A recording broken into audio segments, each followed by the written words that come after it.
these parts on the car, if you go to the repair shop to repair, it will cost at least a few $1,000s. In fact, you just need to do it yourself. The problem can be solved. First, the engine hood is uneven and there are still large gaps. We just need to find this rubber gear in the engine bay. Tighten counterclockwise. This way the gap becomes smaller. Second, the air filter element is dirty. Only need to press this switch. You can directly replace. Third, the wiper blades are aging, and the glass cannot be scraped clean. We just need to press and hold this buckle. Gently pull down to remove old wiper blades. Then buy a new pair online for a few cents. Install it back. This way the glass will be scratch clean and transparent. Fourth, to replace the car battery, you only need to loosen these two screws.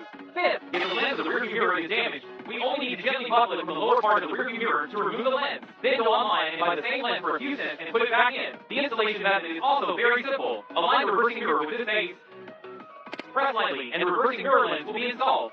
6. The warm air output is small in winter, and there is a peculiar smell. Let's open the co-pilot storage box. Take out the air conditioner filter inside. Replace it. The problem will be solved. Have you learned it? Follow me to make a friend who knows cars.